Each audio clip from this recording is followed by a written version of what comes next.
This show is brought to you by Zoetis.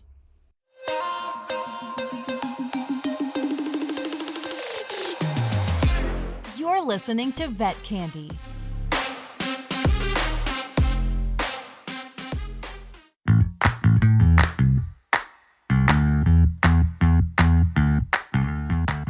Welcome back to Brain Smarts with Vet Candy, the only vet med podcast where learning is fun, facts are slightly feral, and we fully support caffeine as a personality trait.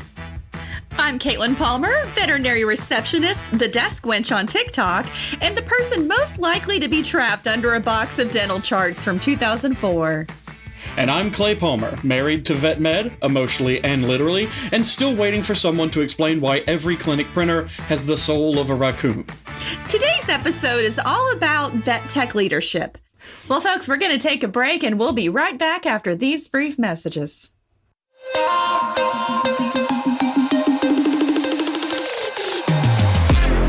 We'll be right back with more Vet Candy.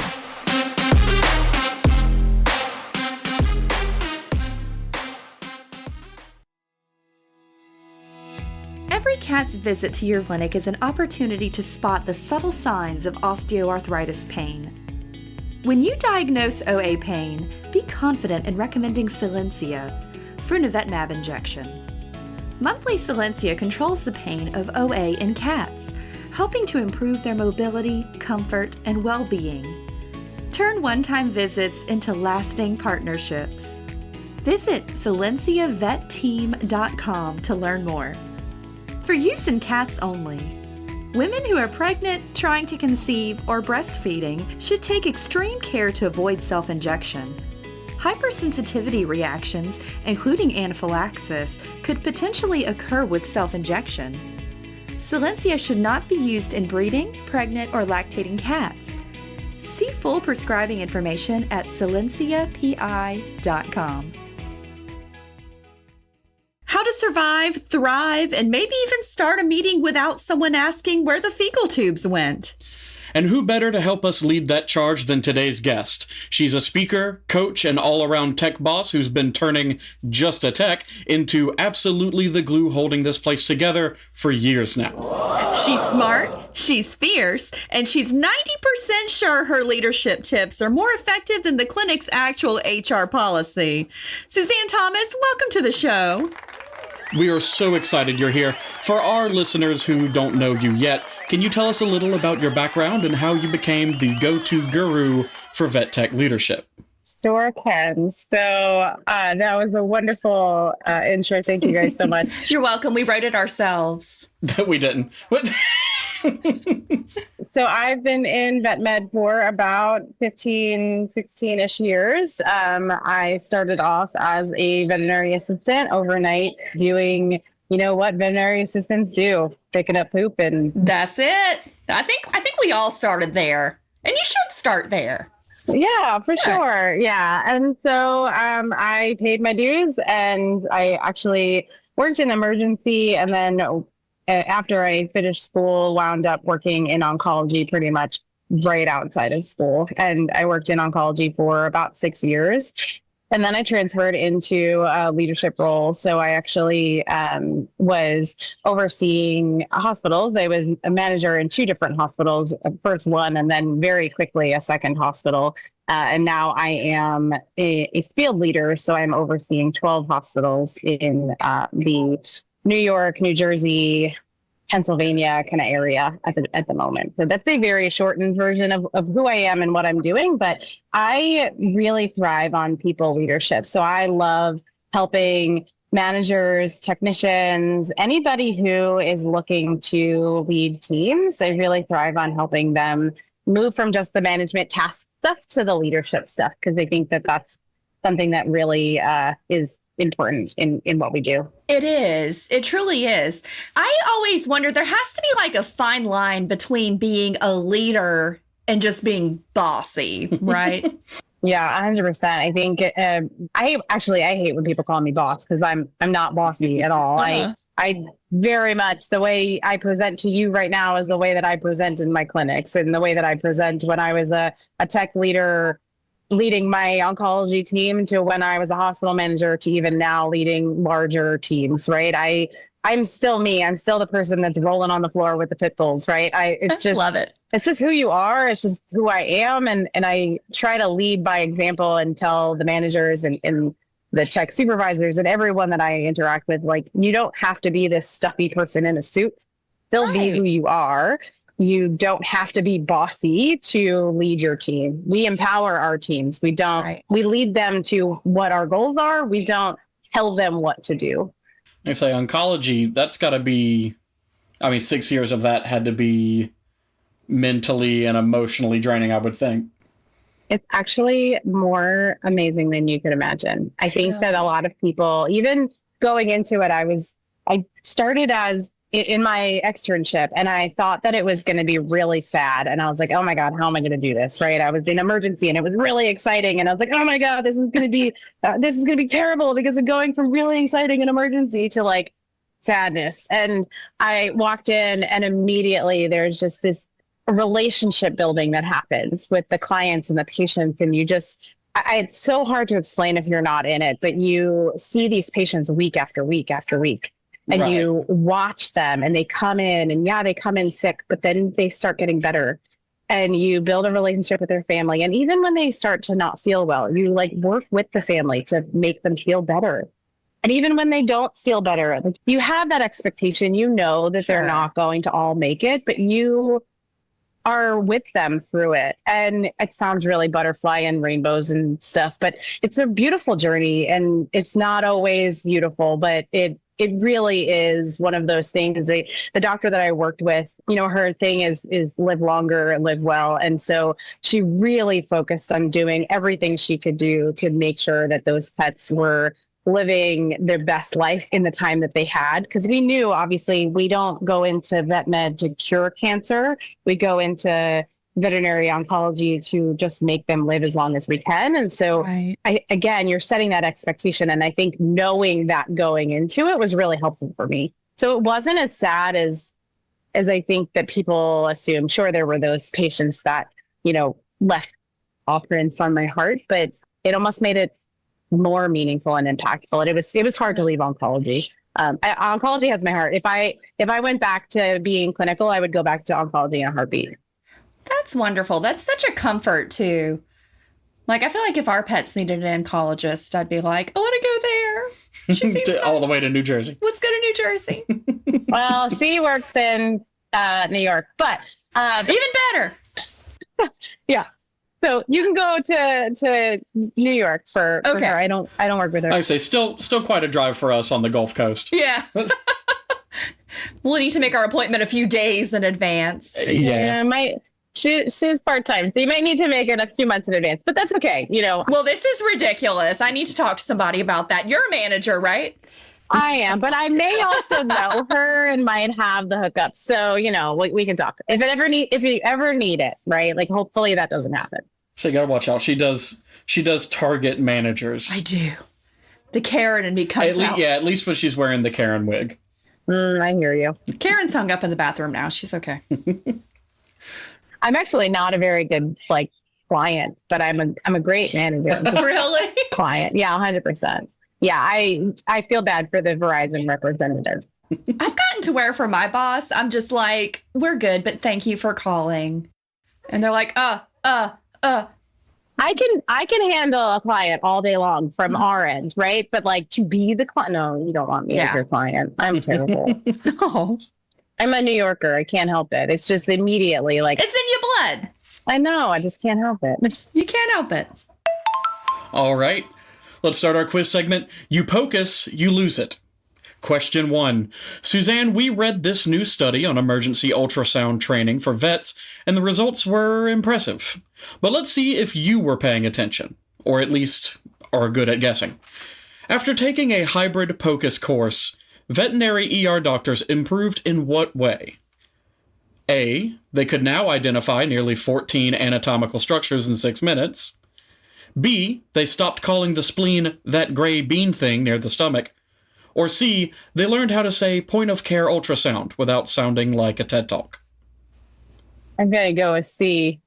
You're going with C? They learned to say point of care ultrasound without sounding like a TED Talk. Yeah.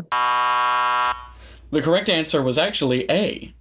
They could now identify nearly 14 anatomical structures in 6 minutes. But to be fair, I still call the spleen the mystery blob, but only when I'm trying to sound fancy, in front of students. Well, the only reason why I went with C was because I know what POCUS is, and it is the point of care ultrasound. And so I was like, well, I'm going to tell you what POCUS means. You heard the key word. She's not wrong. She's not wrong. Yeah. I mean, the other two are not wrong either. Right? Right. Hey, who needs a spleen anyway? Right. It just gets in the way. Question 2. Before the course, emergency vets could only identify how many structures in a 6-minute ultrasound test? A, 7.8, B, 2, and one of them was vibes, or C, the number of times a student says, I think I see the liver, when it's definitely the bladder. Oh my gosh. I'm sorry. If it was C, that's very sad. Look, they're both blobs. No, actually, the bladder should be black because it's clear. Even I knew that, guys. Come on. Everybody's full of blobs.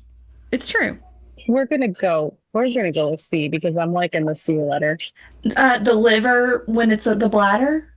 Yeah, sure. Is that your final answer? No, but sure. Did you want to guess again? We've got 7.8, 2, but one of them is just vibes. Or C is...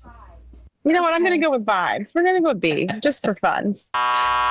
So the correct answer is actually A. But to be fair, 7.8 does sound made up. But, that's just how science is. What's the 0.8? I don't know. Why do vibes make more sense than 0.8? That's what I'm confused by. Maybe it's an average. Probably. Somewhere between 7 and 8. Closer to 8 than 7. Well, look, you give a bunch of nerds enough time, and they'll do math that they didn't have to do before. How do you only find 0.8 of a structure? I'm confused. That's what I was saying. Like I said, they're like, we already solved the problem. And it's like, all right, great. So what's your answer? Is like, that doesn't matter. Because I found another problem. We're just going to pretend like I didn't also work in internal medicine while we're asking these questions. I may have, but we're going to pretend like I didn't. You just get in the groove for it. That's all. That's Yeah, right. Dr. Huter, if you're listening to this, pretend like... The first 2 are always practice. That's right. You still got time? Yeah, fair. Question 3. Which of these had the biggest improvement after the course? A, cardiac ultrasound skills. B, confidence in saying fast scan like a boss. Or C, remembering that air is not your friend on ultrasound. I'm going to go with A. A is correct. Cardiac POCUS went from basically 0 to 1.5 structures. AKA from no clue to, hey, I got this, kind of. But spoiler alert, air is still the villain. Air is the Gaston of imaging. It ruins everything and it looks smug while doing it. Kind of like our cats. But let's talk about CBD. Canine be dubious? Question mark? All right, Suzanne. First question. The FDA recently sent warning letters to 3 companies for selling unapproved CBD products for animals. What were those products? A, oils, chews, and pellets. B, chicken-flavored chillax nuggets for livestock. Or C, a CBD emotional support hat for anxious alpacas. Support hat? They knew not to give the llamas hats. My oldies It's but kinda goodies like- will get that. It's kind of like Lionel's blanket. Linus's blanket? What did I say? Lionel's? Oh, I was thinking of Lionel Richie. He probably has a blanket too. I'm going to go with the oils, chews, and pellet. A is correct, although I would still wear the emotional support hat. I should also bring to attention that the chillax nuggets are for livestock. And they're chicken flavored. And they're chicken flavored. They're chicken flavored, likely chicken nuggets. 4 chickens. 4 chickens. A chicken would eat a chicken if it could. It would. I mean, 100%. Don't they don't they give eggs to chickens? Yeah, they'll They eat will do them. that. They'll eat fried chicken. Yeah, I'm pretty sure they do. And that's like cannibalism in some way, right? Like, that's gross. No thanks. They do that eggshells. I think it helps with their eggs. It makes them harder. Yeah, like the shell's tougher. As far as eating strips of fried chicken, they do that because they're terrible little monsters. Same. I was going to say in the segment title, there's in italics a sentence, like a subtitle. I don't know if we were supposed to read. None of the other ones have it, so I don't know what this one was about.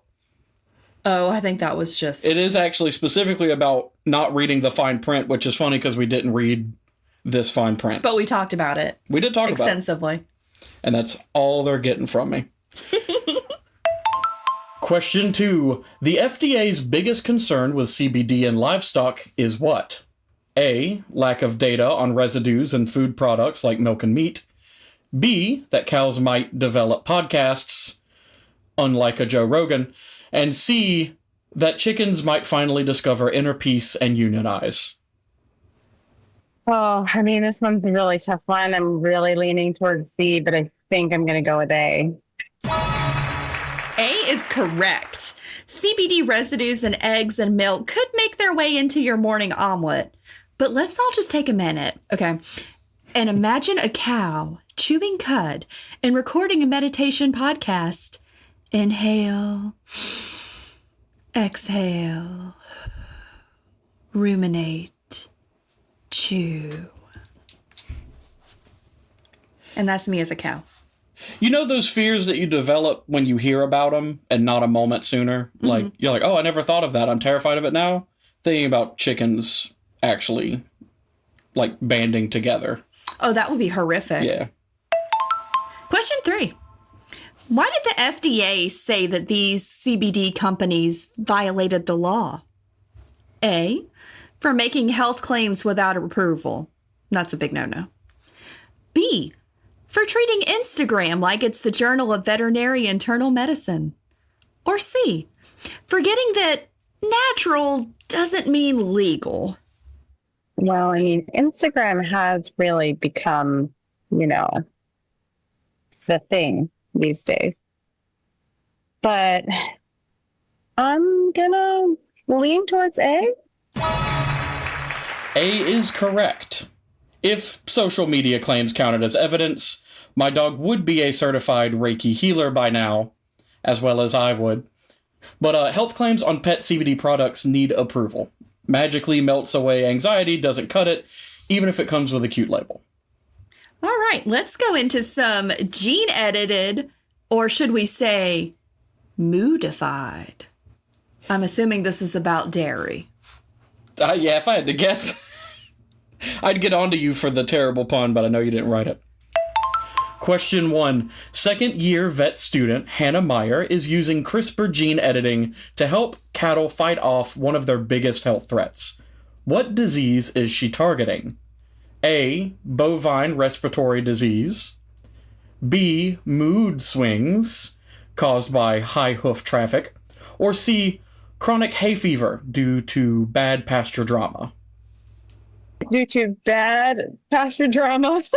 Yeah, we can't have bad pasture drama. We're gonna go with A because I'm over here bawling like sheep. Well, you are correct. BRD is serious. And that's not to be confused with BRB, which is what cows say when they wander off mid-study. You read the other thing you're supposed to say, and you do it in one take.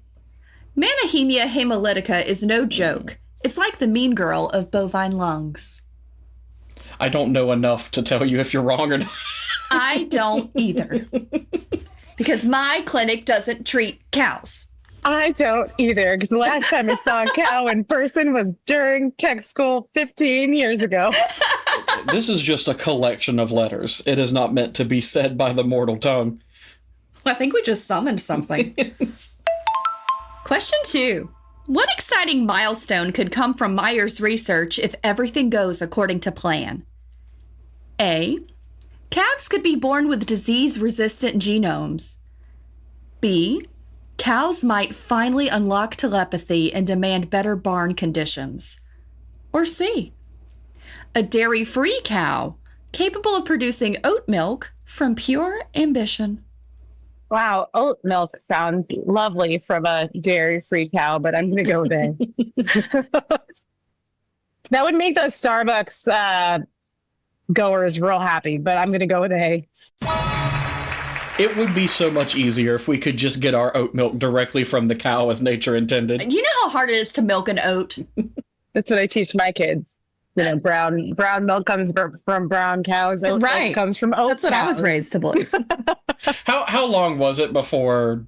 Because we were all told that. How long was it before you figured out that was not what was going on? About chocolate milk coming from, like, brown cows? Pretty early, I think. Because I also grew up with the Nesquik commercials where they put the chocolate in the milk.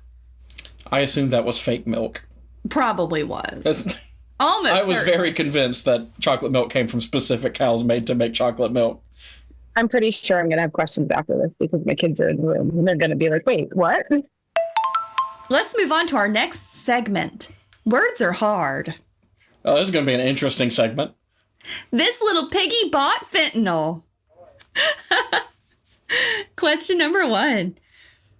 Veterinary scientists at the University of Minnesota have helped design a vaccine to block the effects of opioids like fentanyl. What makes this vaccine unique? A. It trains your immune system to block the drug before it reaches the brain. B. It uses the pigs as the testing model because of their similar immune systems. Or C. It comes with a tiny cape and asks fentanyl to leave the body politely. I wonder if it asked not politely if it would listen. Yeah, it's very aggressive. Right. Like, I think that if we were more New Yorkers, that it would work better. But I'm going to go with A. A is correct. If you could just scoot out of the bloodstream, that'd be great. Thanks. Says the microscopic piggy. I mean, pigs are universally cowardly, but wild boars aren't. I mean, a boar would kill me instantly. It would. Question 2. Dr. Guedis' team is also working on a high-tech device to restore breathing during an overdose. What is it? A smart collar that shames you into consciousness via passive-aggressive texts, a Bluetooth-enabled pig that yells breathe on command, or C, a neck patch that stimulates respiratory nerves. Let's get the pig. We're going with C.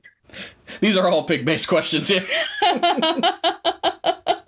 Oh, was that clear? I'm sorry, I missed that. C, brain. I'm going with C. That's correct. Hey, bestie, not to be traumatic, but you may not be dying today. Yes, a real neck patch that sends electrical signals, basically the Fitbit of life-saving. And now we're moving on to our next segment, STEM the Drama, Build the Future. Question 1. Purdue University and Reese Witherspoon's Hello Sunshine just teamed up to create a new platform for empowering young women. What is it called? A. Sunny. B. STEM Queens and the Technicolor Dream Code. C. Gen Z. But make it quantum. Yeah, welcome to the first difficult question so far, because these are actually all pretty good names. Honestly, yes. This is totally a guess because I do not know anything about this, but I'm going to guess A because I feel like every answer has been A. Sunny, the feel-good, science-forward content platform that's helping Gen Z girls run the world with lab goggles. helping Gen Z girls. No, you only get one read on that one. We're keeping that tape.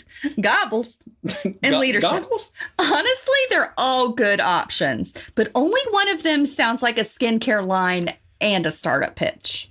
Gen Z but make it quantum is a bold and brave new take on the way to name companies. Honestly, I like that one. I picked that one.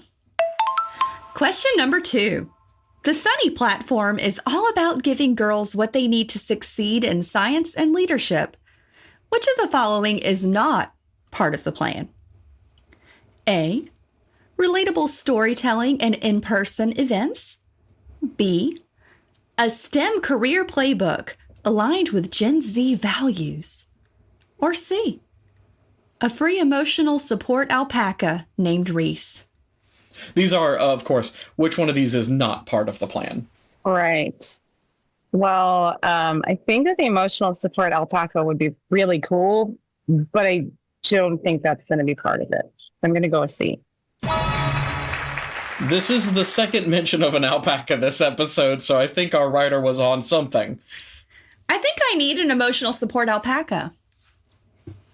I think if they offered emotional support alpacas, that actually their enrollment would increase. It would. Especially with the Gen Z crowd. I will tell you that I gave my team emotional support pickles. Oh. I love that. That's useful. Yeah? Because I can eat a pickle. They were crocheted. You couldn't eat them. No. The unedible pickle. My God, his one weakness. Hey, just a reminder that I'm old. I suffer from GERD, and you know what? A pickle goes a long way. You know what I'm saying? Why does that work? It does. It's the vinegar in the pickle is a different type of acid than your stomach acid, so it actually helps cancel it out. Interesting. Yeah, adding more acid actually helps.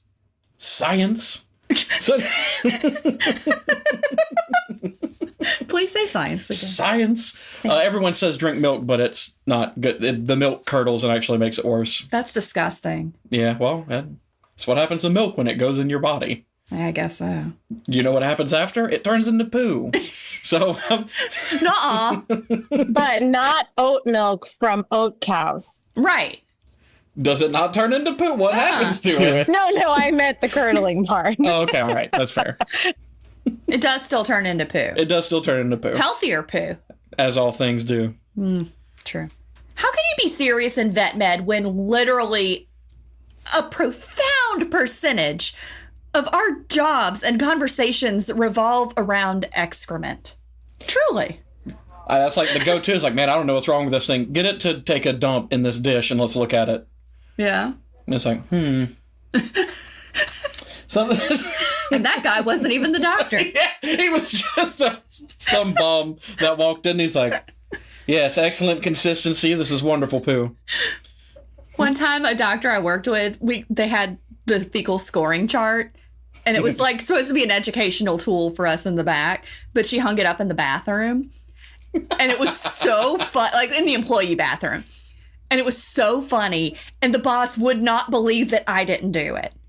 I was like, no, I really didn't. She's like, who else would do that? I'm like, I don't know, but I'm jealous that I didn't do it. I would have done it, but it wasn't me. They should have also put a whiteboard in there so everyone could score themselves and you could track everybody's progress throughout the day. I'm going to do that at my job. I'm doing that. I thought you were going to talk about how much of your job involves anal glands. Oh, yeah, fairly significant bit. Not so much not in general practice, because I'm in specialty now. That's true. But yeah, anal glands and poop and pee and farts and all of it. Scalpel or snack? This or that segment. Subtitled, Caitlin and Clay fire off 10 ridiculous but real-ish choices. Suzanne must pick one immediately. No backing out, no justifying, pure chaos. Just tech vibes. So this is where you've got to answer quickly. Yeah, like don't think too hard, just pick one. Don't think. This has to be your gut reaction, your most honest answers. All right, Suzanne, are you ready? No. Well, we're going anyway. Let's do it. It's time for This or That, Vet Tech Edition. We say two things, you pick one. You cannot say both, neither, or wait, let me explain. Let's get started. Are you prepared to live with your choices? Are you prepared to answer for your sins and deeds? Because these become canon in your life. Drawing blood from a fractious cat or restraining a Great Dane with a fear of floors. Fractious cat. Either way, your scrubs aren't surviving. Number 2. Kennel shift on a Monday or dental cleaning on a dog who just ate horse poop? Kennel. You wouldn't prefer the aromatherapy? But make it traumatic. Not on a Monday. I was an oncology technician. Dentals are not a thing. Sorry, friends. I know you said no explanation, but here you go. Emergency triage chaos or 3 back-to-back euthanasias. Oh, emergency chaos. Fast and furious. We don't have time for sad and soul shaking. Question 4. Clinic group chat or actual staff meeting? That. You did the chat. Yeah. Both are dangerous. Broken IV pump or printer that growls when you try to refill paper? Oh, God, the printer. Mechanical failure, but emotionally personal. I hate printers so much. I, too, hate printers. How has technology advanced so far, but our technology for printers not advanced beyond the late 80s? Yeah, but if an IV pump is broken, then I have to calculate a drip rate. I would rather deal with a printer. We can bring back extinct animals, but we can't make a printer that works. Dealing with the micromanaging vet or being the only tech on a 10-hour shift? Only tech. Easy. A choice between your type of exhaustion, emotional or physical. Explaining your job to someone who says just a tech, or explaining to a new grad why we don't use cotton-tipped applicators in ear infections. Just a tech. Death by condescension or death by repetition? Repetition. Leadership seminar or surprise tech meeting during lunch? Surprise tech meeting during lunch. You have chosen the stolen sandwich. Losing your stethoscope or losing your favorite vein on a hit-and-run pug? Oh, the poor pug. Losing my favorite vein. Emotional loss or clinical betrayal? Being on Brain Smarts or finding out your shift is short-staffed? Again. Oh, we're going to go with being on Brain Smarts. You're damn right. I was going to say, this was a veiled threat. What are your social handles? So you can find me on Instagram at the real Suzanne Thomas, SUZANNETHOMAS. I also am found at Leading Veterinary Teams. That's my business page for my podcast. Yay! And then I have a website, lvt.vet, V-E-T. And then LinkedIn. You can just search my name. She wants the blue check. She doesn't even have a Twitter. I can see it in her eyes. It's on Instagram. Or Instagram? Yeah. Wait, Instagram has a blue check now too? Mm-hmm. Yeah, it's just it's like verified through Meta. Yeah. I am also on TikTok, but honestly, it's literally the exact same content as Right, yeah, just another platform. Sure. Yeah. So that's at Suzanne Thomas 77 if you want to add that. But I haven't been able, I'm like super new to TikTok because I'm the millennial that like would refuse to be on TikTok. That was like, fine, I'll do it. Just for get my name out there or whatever. Uh-huh. And I can't figure out how to change the name, and now it's there. So it's Suzanne Thomas 77 because I can't figure out how to change it. All right, well, can we just all agree that Suzanne Thomas might be the Beyonce of vet tech leadership? Seriously, I came into this episode a little burned out and emotionally held together with vet rap, and now I'm pretty much ready to start a revolution, or at least update my LinkedIn. She gave us wisdom, she gave us power, she gave us that one moment where we realized we don't have to say sorry every time we breathe near a whiteboard. And let's not forget the biggest takeaway. You are not just a tech. You are the backbone of the clinic, the pulse of the patient, and the reason the coffee machine hasn't been launched into the sun. Suzanne, thank you for dropping leadership truth bombs like it's a CE comedy special. I laughed, I learned, and I may or may not be writing an inspirational sticky note for the treatment fridge as we speak. And to all the techs out there, we see you and we appreciate you. And you know you're probably listening to this while elbow deep in a Labrador's ear canal. This has been Brain Smarts with Vet Candy, where the jokes are questionable, the guests are legendary, and the only thing we take more seriously than patient care is snack breaks. Until next time, stay smart, stay weird, and please, somebody refill the printer paper before Monday. Bye! We'll catch you next time. Until then, be bold, be kind, and maybe keep a few emergency snacks in your clinic coat. You know, just in case. Bye, friends!